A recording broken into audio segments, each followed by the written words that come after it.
Hello, hello, hello. Episode number 217 of This Week in WordPress.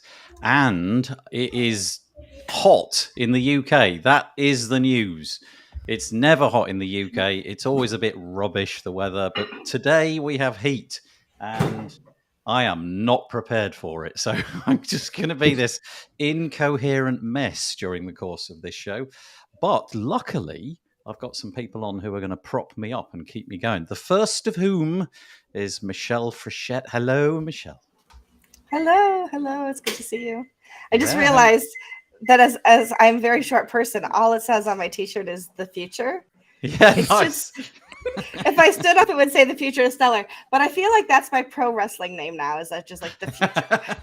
The future. Michelle from the future. Well, there's a lot more to Michelle than that, as we've heard in the past. But I'm going to go through the resume.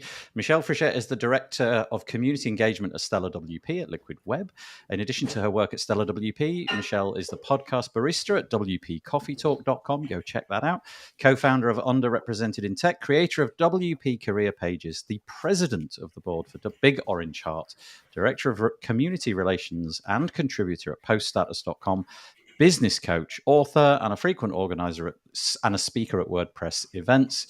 Michelle lives outside of Rochester, New York, where she's an avid photographer. And you can find out more on her website, meetmichelle.online. Very nice to have you with us once again, Michelle. And we got I really appreciate it. We got a couple of new guests today, new people, exciting. New blood, yay! And the first of whom is Zach. How are you, Zach? I'm doing really well, thank you.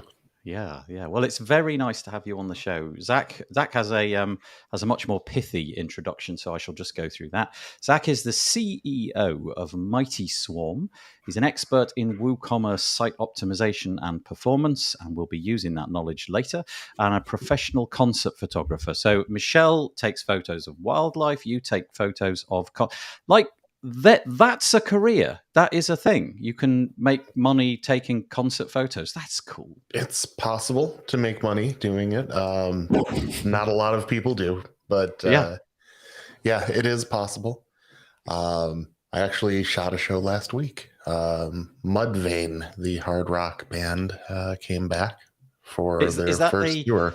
Do you get into a niche of the type of band that hire you? Like rock, you're a rock photographer, or an orchestra photographer or something like that? Yes, generally you'll cover something that you're passionate about. So for me, it's hard rock and metal. You like to be near the mosh pit, taking photos of all that with the strobes and I do. Zach's photos are amazing too. Zach, you should unearth a few for us. Yeah, Zach, share a link because. Could you put a link in the private chat and I'll share it a little bit, because I genuinely would love to see those. They're phenomenal. I love taking photographs, but only with my phone. I love taking photographs, but I don't like to contrive them. All I'm about is taking pictures of my family, but I do it habitually. I probably take 20 or 30 a day. And I've always wanted a real camera, and I've always wanted to be have a grown-up experience with photography, but I've never kind of got to it. So I've got no excuse now. Well, thank you for joining us, Zach. I will share that link in just a moment. And we are also joined by Cristian Raiber. Hello, Cristian. Hello, everyone. Hello. Well, Cristian has just informed us that where he lives, the part of the world where he is, the surname and the first name are kind of interchangeable. So I wouldn't introduce myself where Cristian lives as Nathan Wrigley. I would be Wrigley Nathan. The family name comes first. And the other, what did you call it? The given name or something? No, it's the family name. So in your case, I'm going to assume Wrigley is your family name. That's right. Nathan is your first name, right? First so name, it's based on the spelling. So if you want to spell it in my part of Europe, especially in Eastern Europe, you write it with family name first, and then your given name. I think given name is family name, so it's a confusion here. Yeah, it's a bit like those pesky dates where the Americans always put the month first and then the day of the month next. It's very confusing. Yeah. But they say it that way, don't they? They say March 3rd, whereas we say 3rd of March. So we're both doing it the correct way around, but it's very confusing. No, especially when both numbers are below 12. If both numbers are below 12, it's like, what? I don't even, is this happening in February or what? Anyway, Zach, let's do your proper introduction. Zach is the owner at wpchill.com and an occasional blogger at christianr.io. Cristian has been working with WordPress for over 10 years and has built or acquired a collection of plugins that are being used by over 500,000 active users, all while managing a remote team. He loves talking about anything business, WordPress, investments, and product management any time of day. And Cristian's best-known plugins are Modular Image Gallery, Strong Testimonials, and lastly, Download Monitor. Well, it's an absolute pleasure to have such a really cool panel today. We just got a few little quotes and things to get through first, if that's all right, because we like to make sure people are sharing this. If you want to go share this stream, please feel free. Swell the numbers. Share wpbuilds.com/live. I'm going to say that again, wpbuilds.com/live. Put your drink down. Get the keyboard out. Go on, just quickly. Off you go. Type in that URL. Come back in a moment. Share it on the tweets or wherever you do sharing. I think it's mostly Twitter these days, isn't it? If you are joining us and you want to make a comment, lovely. Please do. Keep it clean. And if you're coming at us from Facebook, you'll need to go to chat.restream.io/FB. Otherwise, you'll be anonymous. I suppose if you're anonymous, you can write what you like because we won't know. so there we go. So go and do that. And thank you to those of you who have already made a comment. I really appreciate it. Let's just highlight a few of those quickly. So, Courtney Robertson, thank you very much for joining us. Oh, yeah, hot, rainy, clapping. No, sorry, tea, rainy, clap. I've got all just three sons. It's just sun, glass of water, son. That's what my emoji stream would look like. And hello, Cameron. Cameron, I do believe it is hotter in the UK than it is in Australia for the first time ever. Yeah, that's right. Yeah. Stella Libra is the future, says Courtney in response, no doubt, to the t-shirt. I love it. Ah, look, Zach. Cameron, he's an Australian developer. I don't know if you've come across Cameron before, but he loves heavy metal music. Say Dayseeker and Thornhill over the weekend. That means nothing to me. Saw them. Yeah, it's a typo. Oh, okay. Saw. Oh, I see. Okay, Saw. Okay. I have never heard of them. You'll have to coach me. And Peter Ingersoll says hello. Right. Hello, Peter. Before I turn into a sultana of a human being, just like this little alien shell because of the dehydration, we should get on with it. So let's crack on with the actual WordPress news. Let's put the screen on. This is our website, wpbuilds.com. If you fancy subscribing, that's handy. It's called subscribe, the link at the top. Click that. You'll go to a page, fill out some forms, and then press submit. That's all you need to do. Good. Glad we've done that. Right. Let's start with some controversy. Let's start with a really interesting piece that Michelle wrote. Actually, Michelle wrote to me about 2 or 3 weeks ago and said, I've written this piece. Can you mention it in the show? And I said, I can mention it in the show, but I'd rather wait until you're on next. So it's not exactly a new piece, but it is an important piece. But we thought we'd have Michelle on it. Now, it's all about misogyny. And just let me point out that there's three of us, 3 males, and there's Michelle. So first of all, slapped wrist for Nathan for not doing very well on that point. But this piece, at least it isn't 4 white men, right? Well, so at least I'm here. Right. That's right. Yeah, there is at least 4 white men talking about misogyny is really a misstep. Yeah. So this, though, right? I had to read it a couple of times because, honestly, Michelle, I didn't get that this sort of stuff was going on. So you've written this piece in response to basically the volcano has erupted. It sounds like you've been sort of like this swelling of misogyny going on in the WordPress community has been bothering you for a while. And eventually the dam burst. And you've included some, what I can only describe as horrific things that you've seen online. Yeah. I will post the link in the show notes, but it's over at poststatus.com, and the article is called Misogyny in WordPress is Real, and just poststatus.com / and then that title with hyphens in between the words, basically. Yeah. And oh my Lord. I mean, first thing I've got to ask, Michelle, is this like fairly typical? So yes and no, right? So obviously the examples that I've put in, I put 4 examples in the post, and those are probably at the level of the most heinous that I've seen. Okay. If I were to write a post and say, oh, this guy said he instead of they, or he instead of she, everybody's just going to roll their eyes like, oh, get over it, Michelle, right? So if I bring to you, and there are more than 4 examples. I limited myself for the length of this article. It isn't like there's only ever been 4 examples of men behaving this badly. And quite honestly, there are women who are misogynists as well. I will say that quite out loud. There are women who have defended this kind of behavior. There were comments on the blog by women who are like, just learn to live with it, I think is what they said, and just ignore it and move on.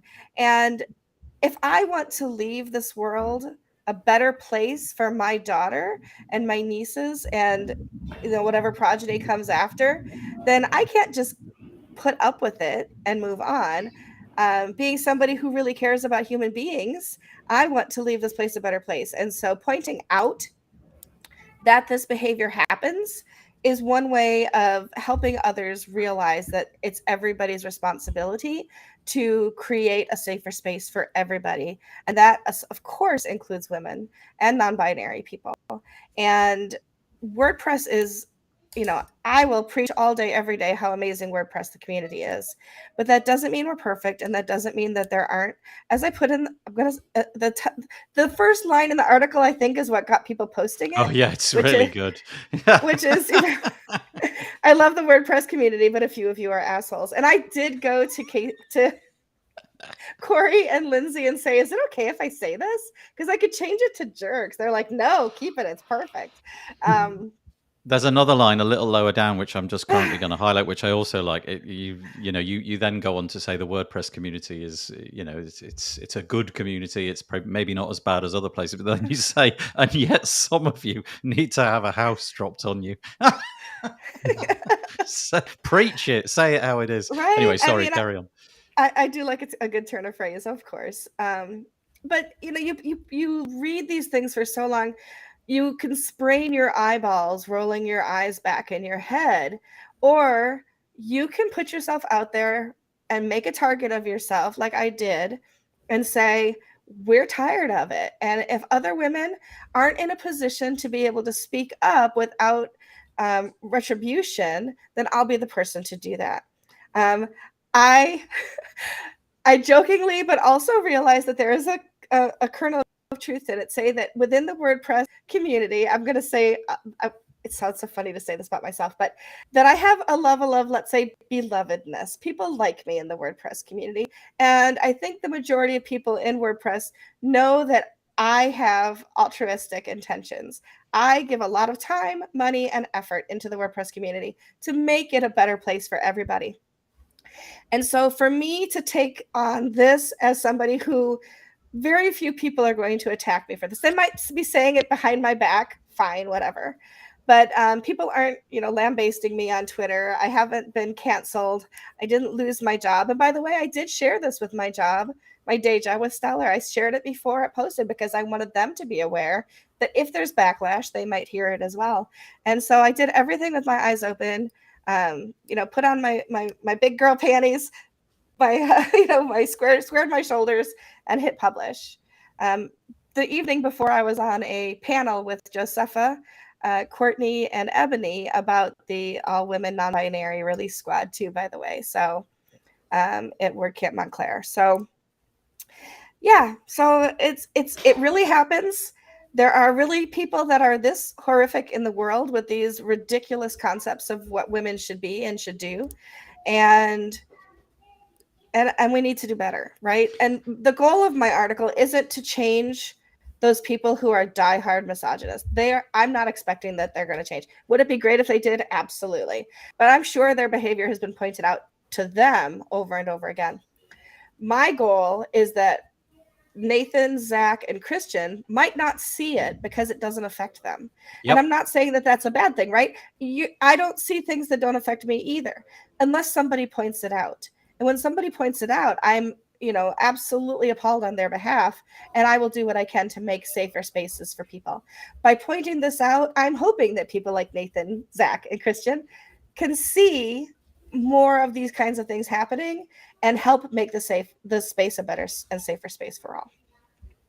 I'm gonna paint some context, because quite a few of the people who consume this podcast won't be watching it. The vast majority to it tomorrow.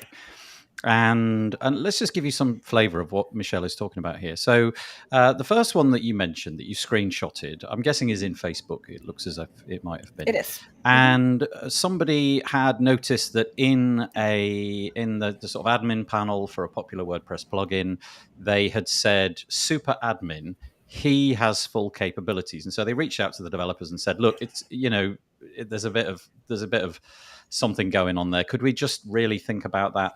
And somebody who is on the screen, you can see now, basically just thought this was ridiculous. The idea that this language was toxic to them was abhorrent. Just leave it as it is and stop complaining, essentially. But then it got really nasty, and this person essentially said, well, at this point, I think if that kind of stuff offends you, you really ought to be getting sticks poking your own eyes out.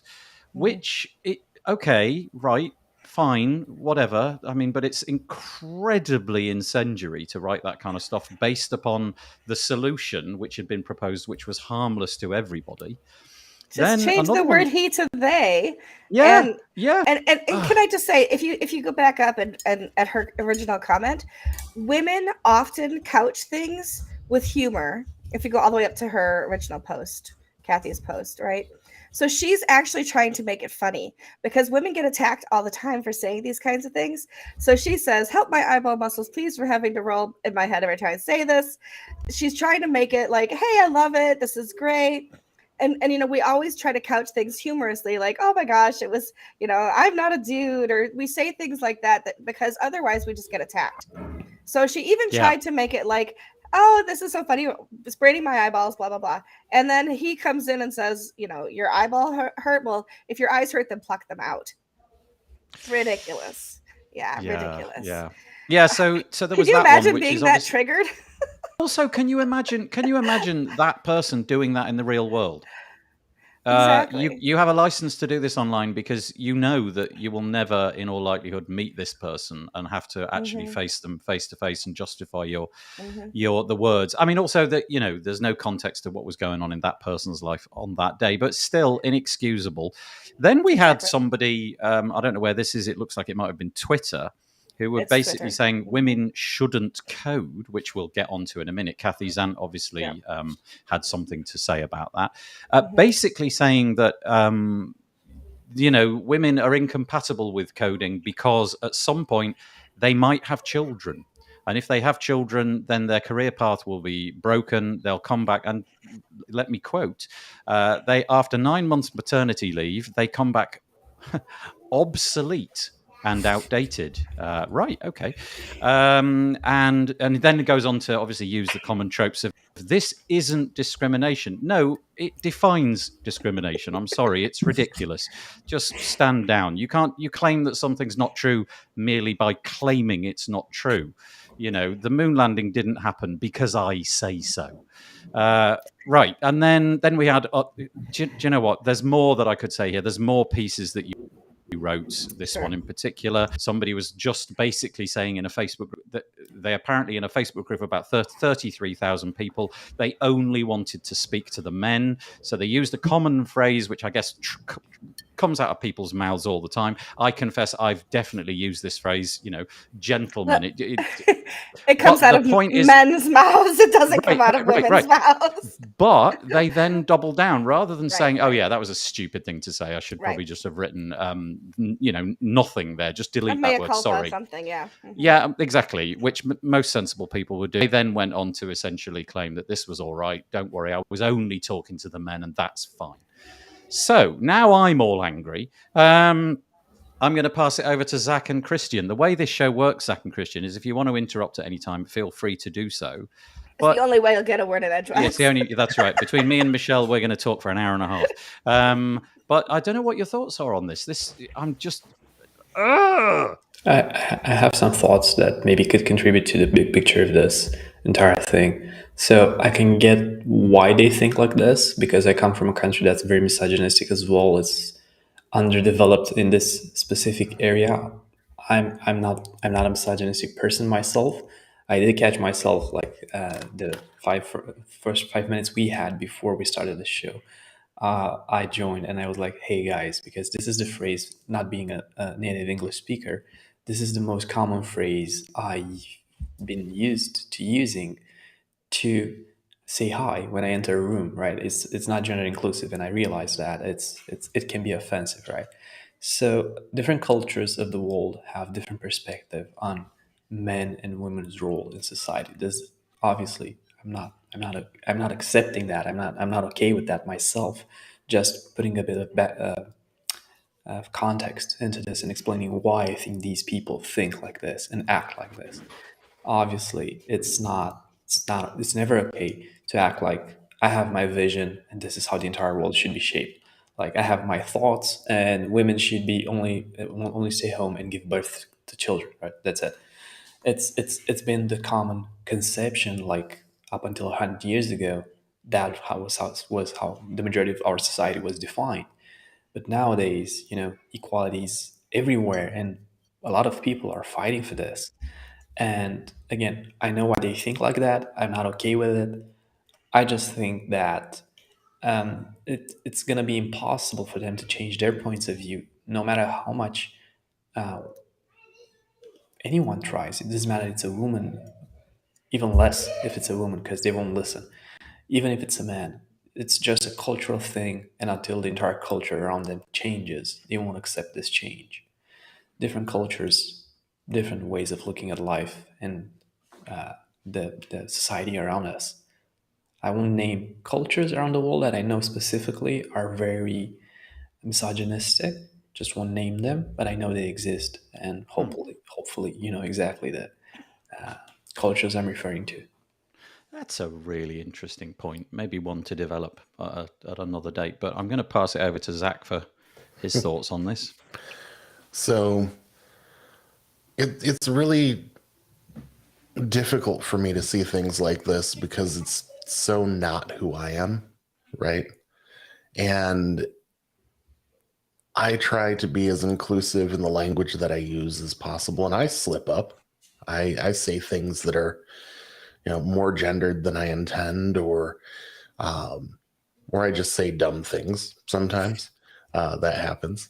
But it's very difficult for me to see something that is so pointedly just rude to, 51% of the world. And this isn't the only area where we see this kind of gender discrimination in tech. It's not mentioned in the article, but equal pay has been a giant fight for years. And, so much so that there have been things up to and including lawsuits in the community for this, right? Mm-hmm. Mm-hmm. And so it's a really important thing to make sure that as company owners, as members of the community, as people who have a voice that people listen to, that we use that to make sure that we bring the community together and not tear it apart. And so comments like this, like these that are mentioned, they serve no purpose but to further divide. And I can't stand that. And quiet the voices, basically try to shut them up because they don't think their point of view is, valid. Yeah. Okay, so a couple of things that I want to add in at this point, maybe three, probably two. The first one is tech, Michelle, and I'm going to ask you because I think you've probably got a broader perspective on it. Is tech uniquely bad?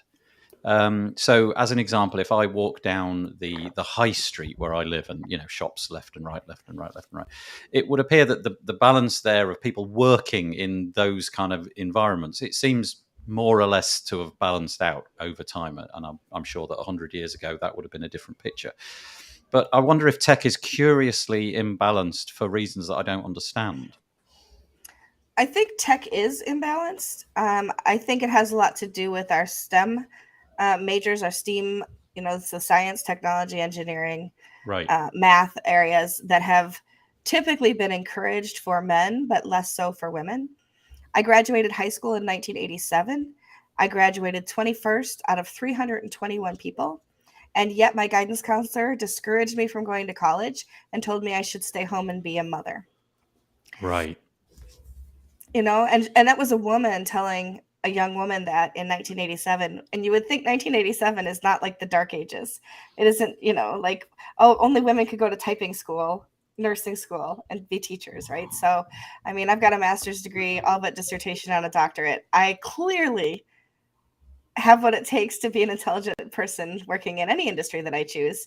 And I am by far not the most intelligent woman I know. So it's asinine is what it is. And I think it's been a gatekeeping attempt to make sure that men are the ones that profit. Men are the ones that control. It's always about money and power. And if you keep money and power with white gentlemen, then they will continue to have the authority in government. They will continue to have the authority in business, and they will continue to have the authority in those homes that believe that. And so it's definitely an issue beyond technology, but the tech industry, I mean, think back to like the, making cars. I mean, technology isn't just computer technology, right? Technology is everything, realistically. I mean, technology goes as far as, making vacuum cleaners and kitchen gadgets, right? And the fact that women aren't even traditionally haven't been part of those things, even though we've been the biggest consumers of them because of the way that our society groomed women and young gentlemen to go in opposite paths growing up. It's crazy. I don't even know what else to say about it. I've got a few anecdotes to throw into that before I'm going to ask my second one. And the first one is that we have a family friend who has they're a year in. They're now doing a computer science degree at a really prestigious UK university.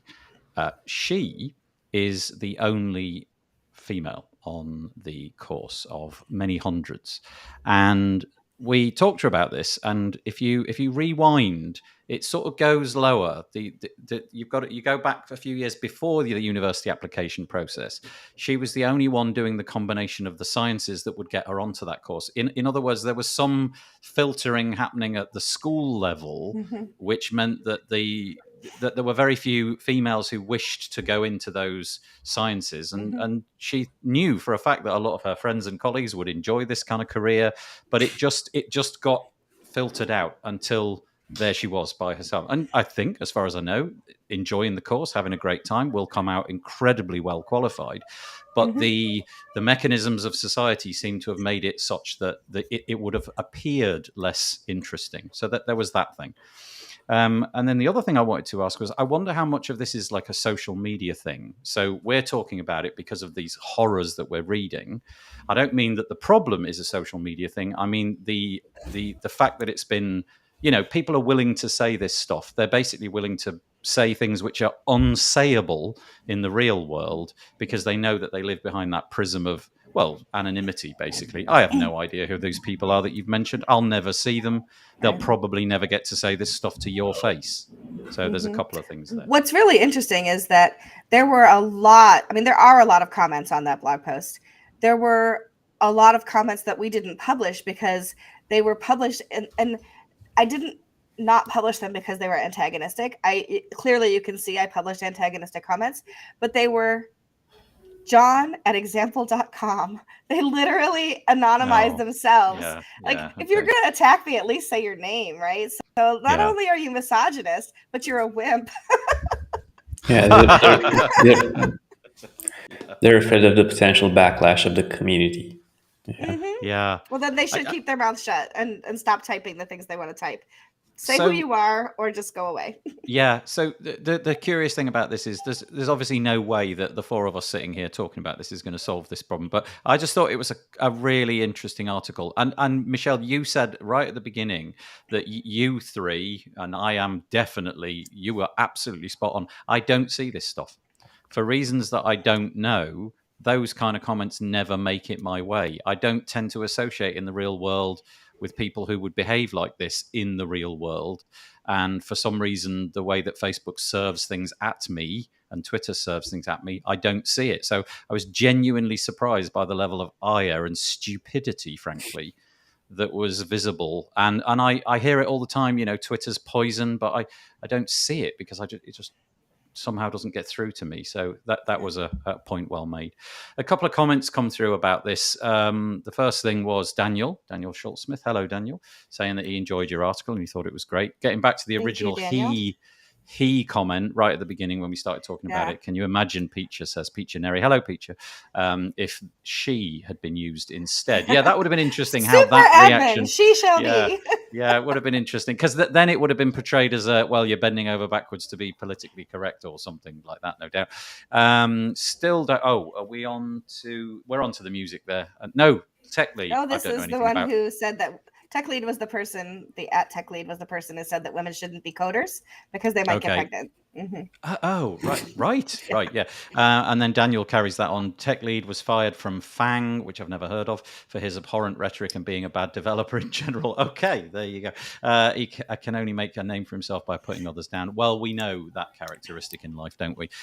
Courtney, WordCamp 2009, one of only 4 women present. Okay, so some sunlight, possibly. Because she says then we've come so far, we've got a long way to go. So I'm guessing, Courtney, that both you and I were at a WordCamp recently, and there were definitely more than 4, although I'm not sure what the balance of that was.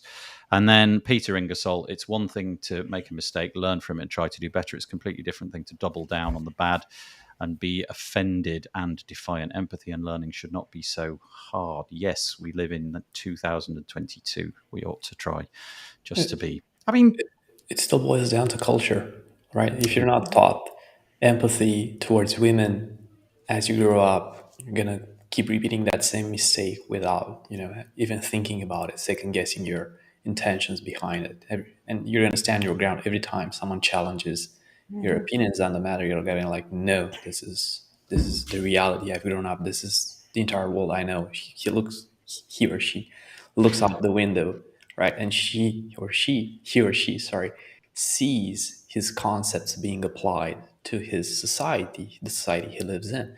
It's almost impossible to force these people to think about the stuff they've never seen. It's like you're trying to force them to imagine something just by using your words, something they've never seen or experienced in their lives. Go outside, right? They see their view of the world being applied in their area of living, right? And here's someone online who's writing a message and it's telling them this is not correct. They're going to be dismissive almost immediately of that idea because they've never experienced this. Otherwise, women around them don't talk to them like this. That's a curious point, and one that I hadn't really figured on too much. And Michelle and I probably both live in culturally very similar countries. I would imagine that there's slight differences around the edges, but broadly speaking, the politics is quite similar, and the ability for people to and the legislation surrounding this is quite similar. So I'm imagining it's the same for Zach. So good point, Cristian. I can add a note to this. So the entire thing revolves around more developed societies where, if you look at society's needs as a pyramid, you've kind of fixed all the ones at the bottom, which are usually, have access to clean water, clean air, equal jobs for everyone, good enough. You can live above the poverty line on minimum wage.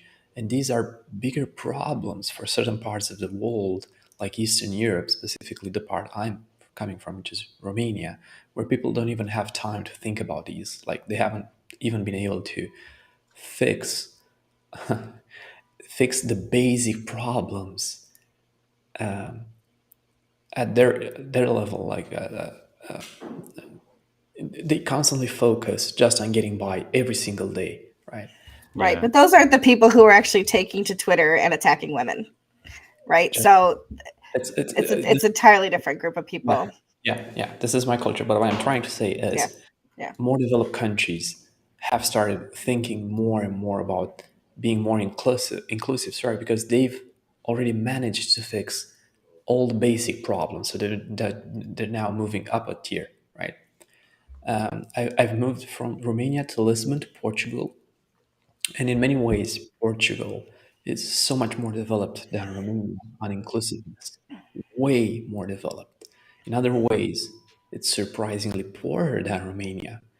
But in so many ways, it just proves that even though they're poorer and they might not have access to higher education as much as Romanians do, they still manage to live a happy life and just be overall friendly and understanding and patient with people around them because their culture is very different than the one we have back in Romania. So that's a huge difference. They grew up entirely different, and one of I their think core values is family. Sorry. Yeah, I think that's a really interesting point that that has never really permeated into my head before, the whole culture thing. Because obviously, to some extent, you are a product of your environment, and I get what you're saying, Cristian. In terms, you're not excusing it; you're just basically saying this is maybe, if you look back, maybe this is a cause of it.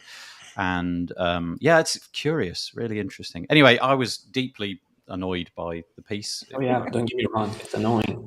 Yeah, really annoying. And there's a couple of people in here making some fairly thank you, by the way. FANG. Okay, FANG. I should have spotted it. It's an acronym, of course. FANG, Facebook, Amazon, Apple, Netflix, Google. I get it. Facebook user, whoever you are. Cristian has the most soothing, calming voice. Of course he does. He's got a company called WP Chill. Yeah. It's obvious now. I get it. So also Daniel's saying, Cristian, the folks making these comments are from industrialized nations and know better. This isn't a culture thing. And I'm not sure, Daniel, that's the point that he was trying to make. I think he was trying to make the point that in some cultures it is more difficult, even though in these cases, these individuals are just ignorant and inexcusable, aren't they? So yeah. Anyway, I'll let you and Daniel fight that out on Twitter. Anyway, I just wanted to mention that Kathy Zant was so she was in awe of your piece, I think is probably the best way to describe it. And I want to raise a piece which came from it. It was called Women Should Code, and it's at kathyzant.com/women-should-code. It's just Zant.com.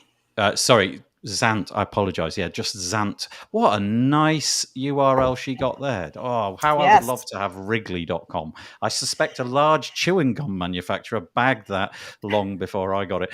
Anyway, she's written this piece about the fact that she has noticed similar trends and the fact that she's been the recipient of this, and makes the point that she's just as capable as anyone else. Stand down, basically, but go and read it in its entirety, because like the friend of our family, she's an epic coder by all accounts, and yet is faced with the problems that the industry is going to give to her. Right, let's draw a line under that one and move on. So totally different subject. Now we're back onto WordPress, the code and the software and so on. WordPress.org. It needs a homepage redesign, and they are looking for some ideas. Apparently, it hasn't been changed since 2016. A lot has changed in WordPress since 2016. That, of course, I think was long before Gutenberg was even like the kernel of an idea.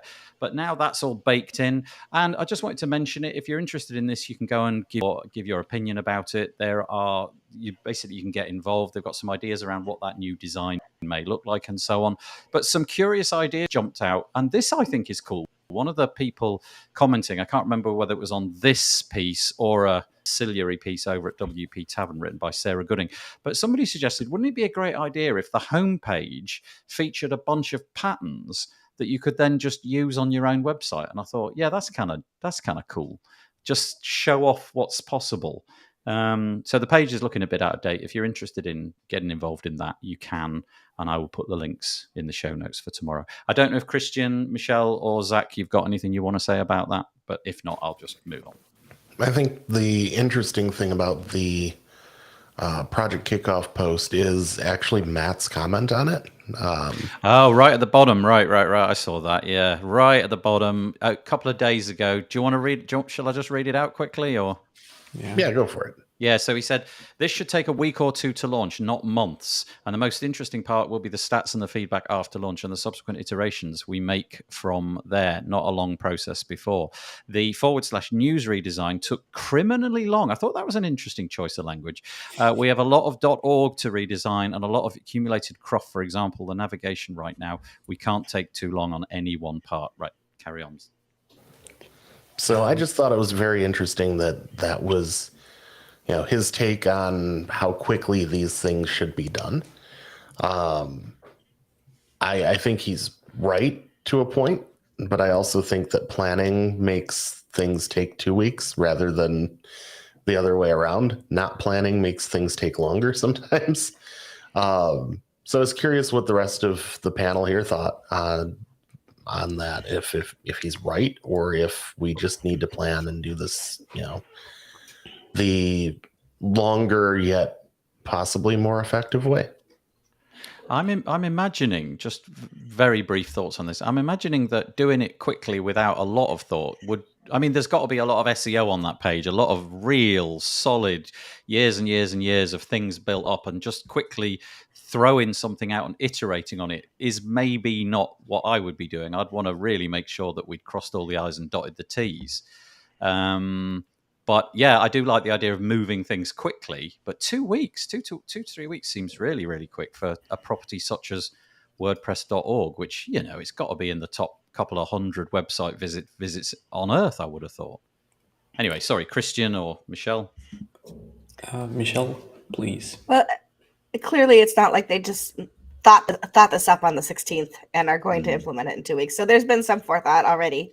I don't know what that is and how much. I won't say planning, since clearly that's not the word we're using, but there's definitely been some forethought about it and what should go into it. Also, I am a strong proponent of done is better than perfect, because if you are seeking perfection, it will take forever. And we know that we hate when things take forever in WordPress, especially. I love Cameron says, I'd be curious to know when the last time was that Matt actually built a website. But I'm 2 weeks ago, people, apparently. Yeah, apparently. I like to build a website overnight. I'm one of those people that'll just sit up and take 12 hours, finish it, and be done, or at least mostly done. And so, I could see some of the benefits of that. Yeah. Cristian? I just think that you can kind of feel Matt's frustration with how slowly things have been moving in this, with development. Like, all the plans they had for Gutenberg are way, way delayed right now. And he's been, popping up on Twitter or anywhere basically public in the past few weeks with kind of a bit of harsher comments. And it kind of feels like, okay, let's ship this. Let's do a basic version first and iterate on it based on feedback, which is it's my personal way of doing things as well. First we break things, then we ask for apologies, right? Move really yeah. Should first ask questions later. Totally out of context, I know. Just but idea is, like, they've spent so much time in the past iterating, asking for feedback, right?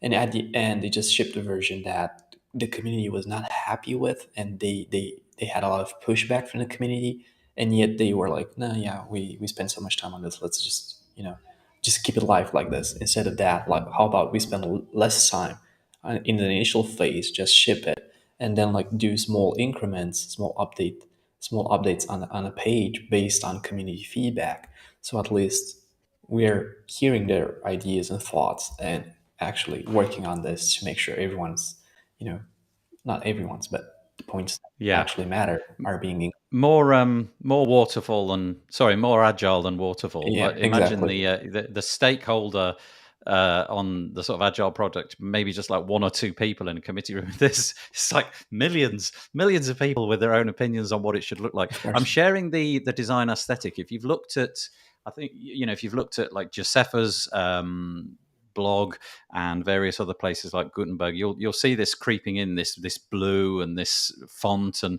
I have to say I really like it. I think it's really nice. It definitely looks different to anything else I've seen, which in this day and age I think is really hard to achieve. The first time I saw that blue and that font on a WordPress site was a bit, ooh, okay, that's curious. So I think they're going in the right direction. But yeah, for my part, I always like to slow things down to get this right. But yeah, Cristian, let's go for the agile approach. Let's throw it out there and see what the community thinks. Over here, we've got somebody, Facebook user. I'm not sure who you are, but 2 weeks is too short, in my humble opinion. It sounds rushed, and it will most likely be in that case. Yeah. That doesn't mean it's going to be bad. Yeah, just quicker. Yeah, well, like you say, the fact that Matt used words criminally, it took a criminally long time. I think it is pointing to the fact that he would like things to move faster, go quicker, because the timelines are definitely getting pushed back a little bit. Okay, thanks for all of your thoughts on that. That's the same piece, basically. Okay, very quickly, nice new feature. Gutenberg 13.6 has now got a pattern modal. So basically, when you create a new custom post from a new custom post type, then you're going to get the opportunity in Gutenberg 13.6 to choose a pattern from a modal, like a full screen modal that pops up, which is kind of nice. I like this way of doing things. I've always liked it in things like Elementor and all those page builders where, start a page, click a template, in you go. Just seems like a really nice way to make a quick start. So that's coming soon. Again, sorry, I'm rushing because I realize how much time we've got left. If you've got anything on that, just jump in. If not, I will move on. It's moving on time. Okay. Right. Anne McCarthy got in touch. She wanted me to mention that the full site editing call for testing has arrived. It's number 15, category customizations. And I'll quote to keep it brief. This call for testing focuses on what on the surface feels like a common task you might have done in the site editor, creating a new template and applying it to some posts. As you go through the tasks, well, you can read that bit for yourself. But basically, if you're interested in testing out the full site editing, they're onto categories and what templates bound to categories might look like. So in other words, if you go and you have a post with a category of WordPress, you could create in full site editing, hopefully in the near future, a template which will deal with WordPress categorized posts. And they want to check this out. And there's a whole bunch of instructions, the process she wants you to walk through and then give feedback to on the end. I don't suppose anybody's got anything, so I'm just going to crack on. Right. Okay. This is Zach's wheelhouse because it's about performance, the performance team adding persistent object cache and full page cache to site health checks. Whenever somebody says object cache, I faint. So I've managed to get through fairly easily at this point. To quote, in the near future, WordPress may be able to provide better caching recommendations for site owners because the performance team contributors are proposing 2 new site health checks for persistent object cache, swoon, and full site page cache. The Performance Lab plugin, which is a version 1.2.0, has both in a state the team says is ready for merging into core. Quite a few comments on this piece, but I'm just going to... Okay, let's just hand it over to Zach. Zach, tell us what this is even about, and then tell us whether it's a good thing or not. So really, this is about letting you know if the site that you're running the site health check on is properly cached, both object caching and full page caching. The comments are kind of an interesting thing on this one, because what they've done is they've added hooks that are filters that hosts can use that allow replacing some of the notes with the preferred object caching or even page caching for the host that you're working with, which I think is actually a good thing. But people are saying that they don't think that hosting companies should have the ability to change anything that the site health checks say. That'd be great if all hosting was the same, right? But, but it's not. It's just not. I think that... Go on, sorry, please carry on. I think that them being able to go in and put something there that helps people on their platform, if it's called out as being a recommendation from the host, right? If there's something there that says your host says this in addition to, that would be probably the best of both worlds. Yeah, so this idea that your hosting company could hook in and add extra information about their platform, I read that and instantly thought, that's cool. That's exactly what we want, because then your hosting company can tell you, look, it's not just some sort of generic thing. Go to this page on this dashboard and click this button. And if that doesn't work, then we need to get on a chat and, you need to call up support. And I just thought that was really cool. And then the first comment says hosting companies should not have the ability to fiddle with site health checks. And then I started to think, I wonder if it's like, can you imagine hosting companies like dropping advertising in there or just something really nefarious like that? And then I was thinking, okay, maybe that's where they're coming from. They just don't want hosting companies to be able to inject something into your dashboard in what looks like an authoritative WordPress place, because it could you've got the upgraded caching option where you can click this button and pay us another $10 a month for this particular suite of products and so on. And so I got that. So I'm wondering, maybe that's what the concern was about, hosts getting in there and putting messaging that really doesn't do the user too many favors, but does them some favors for their bottom line. I think that's part of it. Maybe I'm reading this wrong, but couldn't hosts just hook into those filters and just change the output message, making it look like, we're doing all these things here. Everything's fine. Don't bug us about it. Don't worry about it. Your site is running absolutely perfect. So I'll give it some context. So this is from Sarah Gooding's piece on WP Tavern, where she's quoting Manuel Rodriguez, who is from the performance team, who said, and I presume she's quoting, hosts may, a few details about the way filters might be used. Hosts may want to replace the notes to recommend their preferred I can't even say it. Object caching solution. Hosts may want to replace the original link to WordPress documentation with their own guide link. Well, in that way, they are completely open to advertising if it's just a link, I guess. It might not be in the site, but they could easily create a beautiful landing page. Hosts or site owners may want to bypass thresholds and force suggestions or filter them to determine whether to suggest use of a persistent object cache. Developers can filter the threshold below with which a response time is considered good. Most of those seem like sensible options to me. I guess my concern is that somebody just decides to abuse it. But yeah, that all just seemed on the face of it. It's like all these things, it's a sensible idea, but you've got to think about the abuse bit, because if it is abused, it suddenly turns out to be not a good idea. Yeah. Okay. Anything on that, Zach? Any more to add, or have you had your bit? So the one thing I will say is that it does look like the notes are actually just a variable being filtered. So it looks like you can just add text, possibly a link.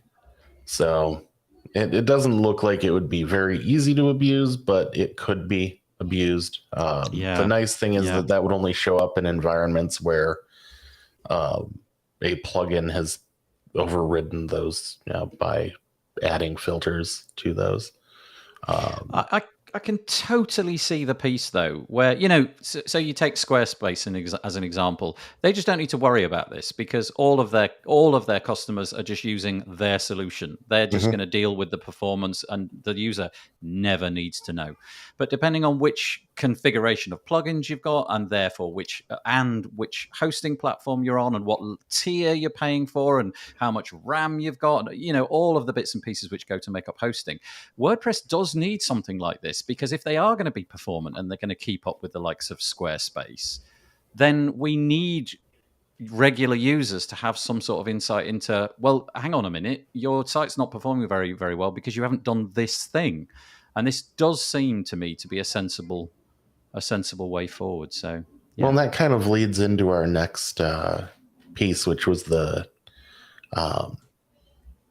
podcast with Felix on the Tavern, and how important thinking about performance is from the beginning. So Felix is involved in the new WordPress performance team, where Core is actually trying to focus in on performance as a key thing, whereas it's just been kind of a given that we should be doing it, but it's never been checked that we are. So that's a big change. And how important it is for us to think about performance as we're building, because now search engines are really looking at how fast pages are more than ever before, and that future rankings might be affected by this. And given that, Felix is working at Google as a developer relations engineer, and has been the lead engineer on the SiteKit plugin, which Google uses as a way to get your data into Google. Yeah, thought you were going to say something else then. No, into Google. Yeah. Yep. I was trying to think of the best way to say it without trying to be accusatory. You could have in any said way. dashboard, but then I thought, yeah, I think it goes a little of both ways. Get your data from Google into your dashboard, and get data from your site to Google.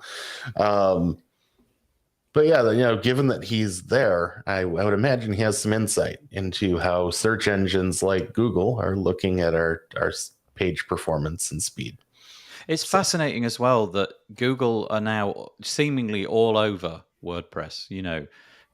Go back several years, and several means quite a lot, a decade or more. I don't remember Google having the sort of dominance, taking the big booth at the WordCamps. Now they're all over the place. They're always like the gold tier sponsor. They've got the giant booth. They're really interested. They've got this SiteKit plugin. They're paying people like Felix not just to be part of the community, but to build and develop plugins, because they know WordPress, 43 whatever percent, we'll come to that later. They know that this stuff matters. And on these proprietary platforms, you don't have to think about it. On WordPress, you really do. So, yeah, there's quite a lot of wisdom from Felix in that episode. I struggled my way through it, but I managed to get through it with a modicum of knowledge. There was quite a lot that ended up on the editing floor, let's just say that, where I said, can you explain that to me? And I'll ask the question again, kind of thing. But it came out good in the end. So go and check that out on the Tavern. And can I say, I've got to say, Zach, nice segue. Brilliant. That was pretty darn good. Okay, very quickly, WordCamp Asia is open. Call for speakers is now open. Do I need to say anything else? Looks like the event obviously got cancelled because of COVID. Oh, I mean, in the most horrific way. They were like a week away from it all happening, and then it all got pulled. It is going to be hosted, according to the site here, on the 17th to the 19th of February. In Bangkok, Thailand. 1,500 people expected. And they obviously want people to speak, because that's kind of the point.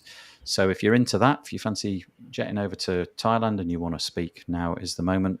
The article on WP Tavern will help you locate all of that. And if you can't travel, we just announced the call for speakers for November 18th for WordFest. Nice. I missed that piece. Darn. I'll mention that next week. Yeah. Okay, thank you. Oh, okay. I'll put that on. Where's it gone? I can't see it in the chat, but maybe that's... In the private chat? In the private chat, yeah. Oh, yeah. It somehow just popped up in my thing there. So let's just add that in quickly, because that's worth mentioning. I will probably do a better job of mentioning that in the near future as well. I appreciate it. I think I'm on next week with you, so I can talk about it. Yeah, that's great. Okay, well, there it is anyway. WordFest.live/2022 November. So, yeah, if you don't want to attend and get on a plane, WordFest has got your back. Alrighty. I'm going to leave that one because there isn't enough time. Oh, no, I don't want to leave that one because Cristian wanted to talk about this one. Is that right, Cristian? Have I remembered correctly? Yeah, but if we don't have enough time, we can just skip over because it's going to be a long conversation around this one. Okay. So, I think I'm going to drop this one if that's all right, because I just don't think we've got the time. Just a quick couple of shout outs. If you're into using blocks, you've probably heard of Stackable. Stackable's a premium suite of blocks that you can add into your WordPress website. They come up with quite a nice new one, which I don't know I've seen before. I could be wrong. It's called the map block, and it does exactly what you'd imagine. You click the map block and it enables you to locate it, drop unique pins in it, color it in certain ways, all of the stuff that you've seen elsewhere that you've probably had to wrangle with the code over on the Google website. You can now just do that. And maps, like basically almost every site seems to have a Google map on it these days on the Contact Us page. So this seems like a pretty cool idea. You can check it out on stackable.com on their blog. It came out last week, so you can check that out in your time if you like. Right, nothing to do with WordPress, but I just wanted to plug this tool. I've got this. It's called Hoverify. It's a Chrome extension. Who knows? Maybe it's Firefox as well. I don't really know, but it's a wicked cool little extension which allows you to inspect your site. It doesn't try to do an awful lot of stuff, but it enables you to, for example, download all the assets from a particular web page. So obviously, if it's your own website and you just need to get a particular image, you can just chuck them all down. You can get videos and stuff. So, I'm not saying anything. I'm not saying you would want to use that. But if you did like taking videos off the internet, this apparently will allow you to do it. It's just really cool. It's constantly under development. They send an email like every 2 or 3 weeks where they've overhauled something or done something new. Just highly recommended, basically. Hoverify, it's on AppSumo. So go to AppSumo and type in Hoverify, and you'll be able to get it for $49, it looks like, which honestly I think is a great deal. Okay, I don't even know what to say about this one. Vladimir Smitka has produced a blog post this week, which I read, and I really was like, oh, really? That's a thing? Oh, Lord. So, the 5-minute install of WordPress, chuck the files over, link it up, then go and create a database, and then write down those credentials somewhere. Then within a few minutes, you're going to go into WordPress, launch the site, type in the database name, user, and password, and all that sort of stuff. And yay, WordPress website, dead simple. No, because it turns out that there's nefarious people out there who are scraping the registration of new domain names, and then with some sort of clever jiggery pokery, which is explained in this website, in the time it takes you to go and write down your database credentials and all of that. Well, they've just gone and done it for you. They've just sort of got into your site, set up the account, put in a load of backdoors, whatever they like. And I just thought, oh, Lord. So now it needs to be the famous 2-minute install or the famous 12-second install, or we need a different install process altogether. Or I guess you could just use your hosting company, which might just do all this, in a few milliseconds. But yeah, I just thought this was absolutely fascinating. I'm not really explaining it very well. It's worth a read. But I suspect that Zach has something to say about this. I could be wrong. Yeah, so this is why I don't make sites live until I'm done with making sure that things are secure and taken care of like that. A lot of hosts, when you create a new application or a new site, they take care of these steps for you. So that's a helpful thing. If you're doing it on your own, just make sure that you don't have the installer open to the world until you've gone through the process. That's the easiest way to avoid this. I guess the problem here is that, like, for the nerds listening to this podcast episode, they're going to be able to go, yep. Yeah, okay, that makes sense. We won't do it that way in the future, or we'll mitigate it somehow. We'll read around the problem and figure it out. But this is like kind of the official way of doing it. And if the hackers are figuring out ways to just circumvent it in the teeny tiny amount of time that it takes to do that process, literally minutes, they figured out what your IP address is. And I've got to say, it's just fascinating the way that they cover their tracks. They're using all these VPNs to discover things, and then entering the credentials, and then setting things up in your website, and then kind of backing away so that it looks like everything's completely normal. Essentially, probably to send email from your website, which nobody wants. But this is the official way of doing it. And if there's a backdoor into this, which is being exploited by robots, then do we need a change? Do we need this to not be an official way? Because that's a real problem waiting to happen. We get millions of these all over the internet. Ooh. Yeah, I think that it is troublesome that it's so easy to take advantage of an open WordPress install like this. 4 minutes from the certificate issue to abuse the installer. But in some cases, the attacker managed to do it in under 1 minute. So even the 1 minute install wouldn't be enough. Yeah, that's right. That's right. From a technical perspective, I don't really know of the way that you would circumvent that. If you are literally downloading WordPress and you're uploading it FTP, SFTP, whatever it may be, you're doing it in that manner, that presumably there's got to be some point at which you are given a form to fill up the config file with the information that is required. Like, I don't know in the current way of doing things if there is a way around that. Obviously, like you said, your host can take care of this, and probably it'll all happen, boom, bada bing, just all more or less immediately, obviating that problem. But yeah, Cristian or Michelle, anything on that before we press on? No, not really. Okay. Nope. All right. Anyway, just be careful out there. If you've got a new WordPress website, just be careful. That's all we're saying. That's all we're saying. Okay, jobs. We sometimes mention that there's jobs around, and this week I came across the fact that Lifter LMS, they have a web developer job. If you like writing code, they're hiring a web developer to write new code, evolve existing code bases, and accelerate the Lifter LMS engineering function. You can go and find out about it. lifterlms.com/web-developer. Lifter LMS. I think you're wearing their shirt today. Yeah, I am. Can I just say, during the course of this episode, I've made a really fascinating breakthrough about how to cool down. And it is this. You put your legs out under the desk and you just gently rotate like that. And my lower half has just dropped by about 10 degrees centigrade. It's absolutely lovely. My top half is still like I'm in a cauldron. But the lower half it's really feeling good. So there you go. Hot tip. Quite literally, hot tip. Oh, cool tip. Yeah, very good. It comes. You can find this hot tip over at WP Chill. Oh my God! It's all happening this week. Oh my goodness. Oh no, we're plumbing new depths. Okay, you may or may not know, but the automatic. I'm going to say automatic. I think it's automatic. Anyway, the Matt Mullenweg in some way is the custodian of Tumblr. And there was an interesting podcast which I listened to this week over at TechCrunch. This has got nothing to do with WordPress, but I just thought it'd be quite an interesting debate. We have Matt Mullenweg making the claim that he thinks that Tumblr can be better than Twitter. And I just think, well, okay, if you'd said that to me 6 months ago, I would have said, no, not so much. Nobody's interested in Tumblr. But I wonder what with Elon sort of poking around and now backing away and everybody seeming to be questioning whether Twitter's going to be around in the same form that it will be. Is there anything in this story? Does anybody use Tumblr for anything at all, ever, anymore?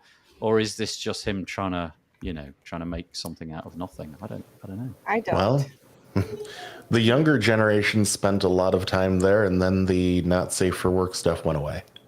Yes. Yeah. That's what I'll say. Yes. Made a lot of people sad. Yeah.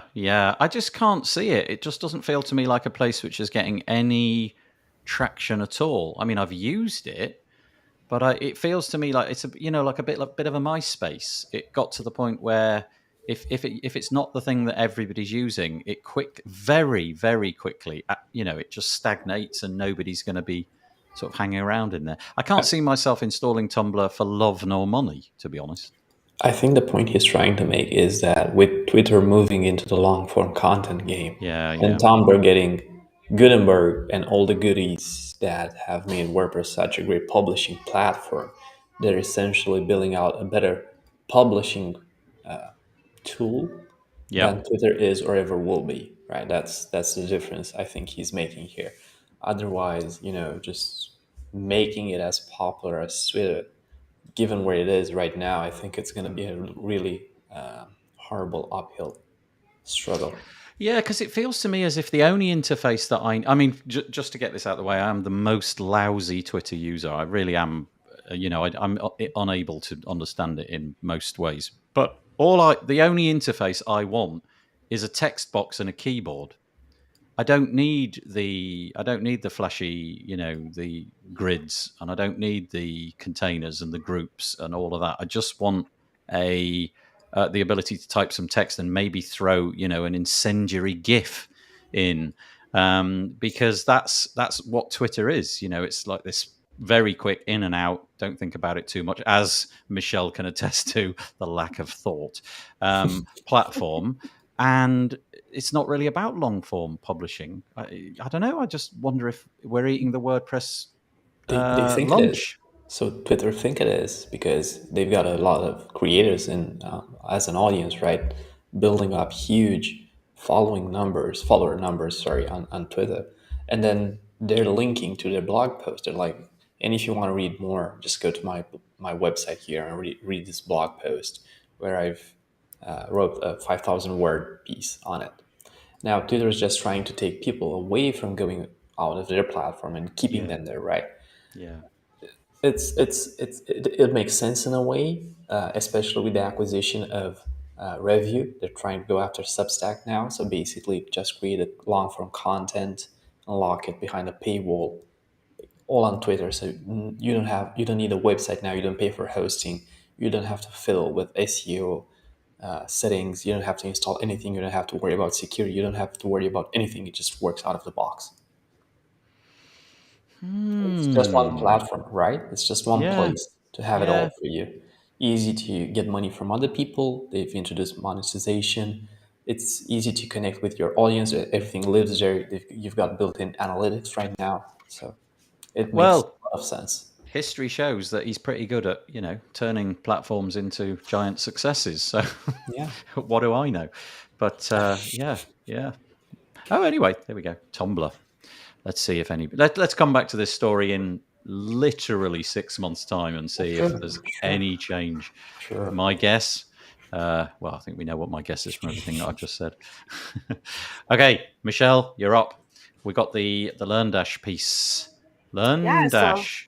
I've got the LearnDash website up here. The LearnDash Cloud website. Yes. Tell me about this. So LearnDash Cloud is a way for content creators, course creators, to launch their content and their courses without having to already have a WordPress website.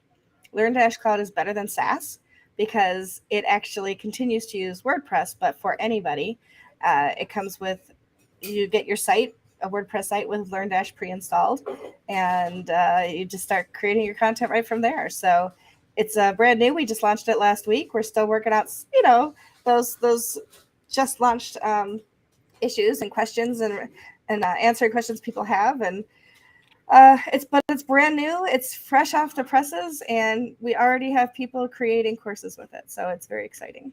So is it a rock up, pay your money and click some buttons and you've got yourself an LMS? Everything's taken care of, a la WordPress.com kind of thing. You've got to bring the material, but all the other bits and pieces are done.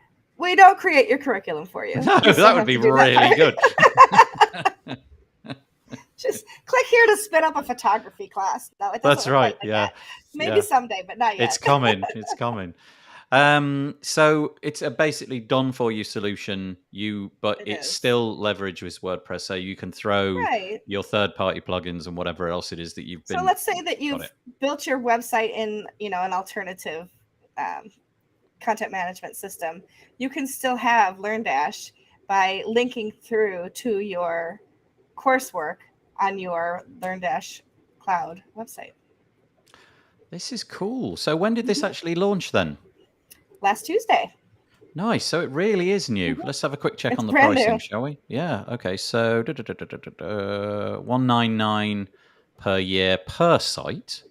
You can see on the screen all the bits and pieces that go in. Okay. So if you double that to $399, you're going to get 10 sites per year. And if you are some kind of like Uber school, like a university or something, you can go unlimited. You double it again. Okay. Right. That's not one course. That's a site with as many courses as you'd like to create. Right. This pricing model, it just always fascinates me. The idea that you go from 1, double it to 10, double it to unlimited. I just find it so interesting because a lot of companies seem to be doing this exact model now, that exact number, 1, 10, unlimited. And there must be wisdom in that. But there you go, one site. There aren't a lot of people that need unlimited, right? So Yeah. I mean, it never is. I mean, if it was unlimited, we'd literally be consuming the Earth's resources. But 1, 10, or unlimited, there you go. LearnDash. that includes your hosting. I mean, we're hosting it too, Yeah. so it's everything. Yeah. Mhm. Yeah. Well, that doesn't. That's if you flip the switch on the pricing page to full site, then you'll see the cloud. Got it. There we go. Thank you so Oh, much. sorry. I apologize. You were looking at the plugin. Oh, what Right. a fool So this I is am. Right. Okay, here we go.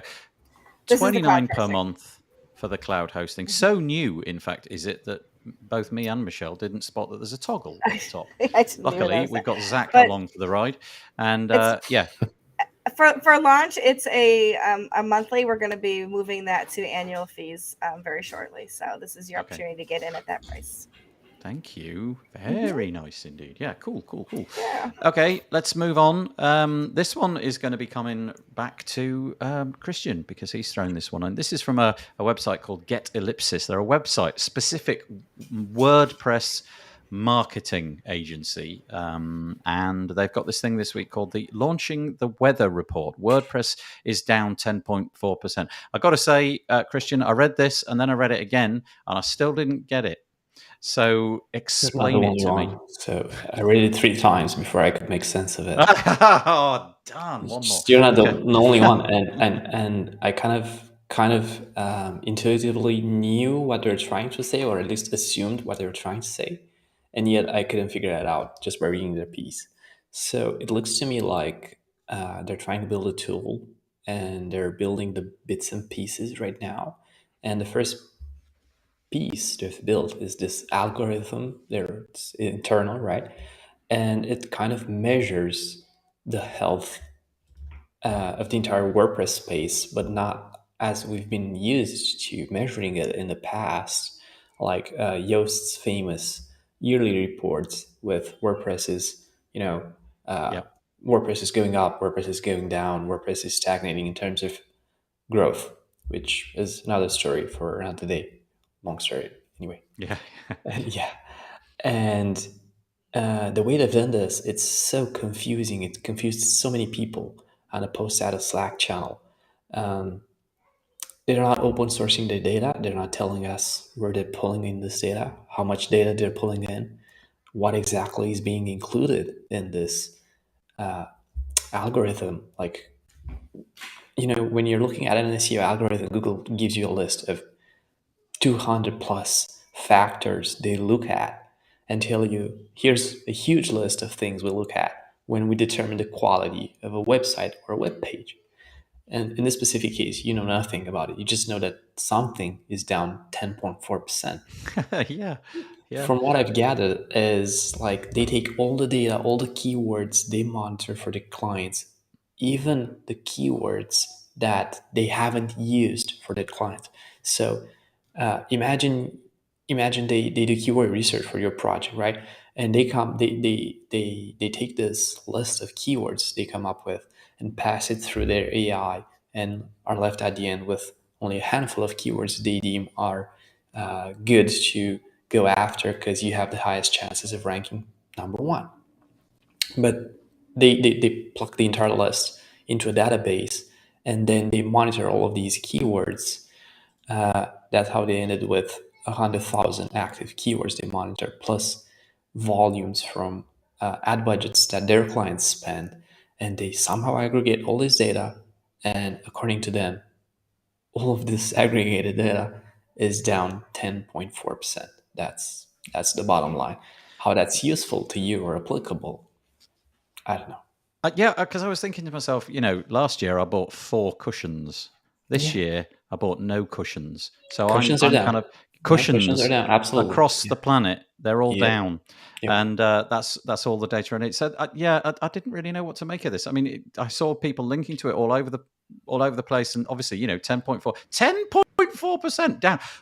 Good grief, we need to really re-examine our relationship with WordPress. And I thought, but what data, what on earth is this about? So what did you glean that there was anything meaningful in here, or was it just, okay, we've got some data, we're not going to tell you what it is, but it's down? I think I can summarize this as the idea is good, the execution is not. Got it. The idea is good. They're trying to set themselves up as an authority in this space, where everyone just goes every quarter to check in on the WordPress health, right? So just go to their web page, tool, whatever, where they're going to host this specific report. And they can always help you get your numbers up because they're marketing agency, they're the authority in this space. But otherwise, at the end, just reading this, it's so confusing. It just feels rushed. Like they worked on this for so long that at the end it just says publish it and we'll see what happens. Yeah, all that works very hard on the data, but the last little mile, communicating of what that data actually means was, we'll see what they come back to. I will link to it in the show notes because we've been speaking about it. So it's over at getellipsis.com. I don't think it's a bad thing, by the way. Just think it's very confusing. That's it. Yeah. Well, we'll find out, if next year when WordPress is down exactly 10.4% on every metric, they predicted it. We'll be like, good Lord, they are good. Falcon AI is the technology that they're working on, and it's consuming data from all over the place, but we don't know where. So let us know where the data is coming from and what you're doing with it, and maybe we'll be able to make more sense of it. Very last piece, because the time is fast running out. We've got 2 minutes left, but Michelle, right at the 11th hour, wanted to throw, we don't do this very often, Michelle, an actual book. An actual book. Physical thing with real ink. I'm a bit suspicious about these things, to be honest. I actually pre-ordered it, so I'm looking forward to getting it very soon. But this is a book by Maddie Osman, who is, you may know who she is, has done a lot within the WordPress community. And she's written a book called Writing for Humans and Robots, The New Rules of Content Style. And so this book actually, in 30 minutes, it's going to hit all of the Twitters and Facebooks and everything else with a huge book launch. But congratulations to Maddie. And very much looking forward to reading it. We're actually going to have her on Underrepresented in Tech podcast this week because she has a whole section on inclusive writing, which I don't think we've seen in very many books and things about content writing. So very excited to talk to her about that too. So congratulations to Maddie. And it's not expensive. Go out and pick up her book. Well, if you've got the Kindle Unlimited, which apparently is on my screen, it's completely free at the moment. So go and the paperback's going to be $12.99. Thank you for raising that for us. I did want to, right at the beginning of the podcast, I said that I would link to Zach's Instagram account where he shows off all of his cool concert photography. There it is, Instagram.com/ZSTEPEC, Zach Stepek. And let me see if I can put that actually into failing me. Right, let me see if I can put that on the actual website. Let's have a quick look at some of your cool photography. Here you go, Instagram. Will I be allowed to use Instagram if I don't have an account? Okay, yes, only use essential cookies. Oh, look at this. Oh, you are good. Thank you. And if anyone from our panel, I'm talking to the two photographers we have here, need an image gallery solution, I can connect you to someone. Yay! Christian, we were going to talk about that. We haven't yet, so I'll ping you over in Slack after. Please after do. My next meeting. Zach as well. Invitation is always open. I've got 3 lifetime licenses for you folks, so just hit me up. We'll definitely be taking advantage of that. Oh, look, this is what happens to me when I use Instagram. I get that. I don't know if you can go a little bit, and then you. Can I get over it? Can I get over that? This is great. Do you actually get time to listen? Yeah. So we're only allowed to take pictures in the first 3 songs of each set. So we get the rest of the set to just enjoy and listen. And then, I'm in front of the barricade. So. Oh, you're in that little bit, that little gap where all the people who've got thrown out the mosh pit end up. Yeah. Correct. Yeah, that's safe zone. Yeah. A little known fact for you too, Nathan, is our eyes and our ears work at the same time. So I don't know how. Don't confound me with that. That's not true. I've heard this rumor. And it's definitely not true. So, I can barely cope with standing up, let alone all of that. What I really like about this is you've kind of like got a groove going on, haven't you? There's obviously a way of handling this, and there's like a certain art to it, and the lighting seems to be a big part of it. Yeah. Zach is phenomenal with his camera. Wow. Thank you. Nice job. I'll put that into my into the show notes for tomorrow, and let's see what people want to make of that. So that's Instagram.com/Z, as we say, Stepek. So Z Stepek, and like I say, I'll link to it in the show notes tomorrow. Oh, I am actually hot. I'm freezing. I know. It's not fair. The AC is going crazy here. So. Oh, I see. Okay, well, I'll trade your AC for my hot, if possible. But thanks for joining us, Michelle Frechette. Thanks for joining us, Zach. Thanks for joining us, Cristian. Now, Zach and Cristian, I'm sorry to do this to you, but there's a humiliating portion of the podcast which is about to happen. And yeah, it's this bit. We've just all put our hands up and we just sort of wave for a few seconds, and then I can use that as the album art and give it a bit of that. Sure. Yay! That's it. The humiliating bit is over. We will be back next week. Actually, I wonder why you didn't start with that. Honestly. Yeah. Okay. Yeah. It just sets the mood for the entire show. Warm everybody up. Okay. I'll think about that. So Facebook user is Remkus, and he says, "Trust me, Nathan, you're not that hot." Oh, what? Yeah, honestly, I'm not. Well, all right, I'll put that on the screen. Yeah, he did say earlier that's me. Remkus, I didn't realize you lurked around in Facebook. That's interesting. And I am not that hot. I honestly, objectively, I am. If we're talking about the mechanism of heat, I'm very hot. In every other sense of the word, ice cold. And on that bombshell, we'll be back next week. Take it easy. Have a lovely day. Bye.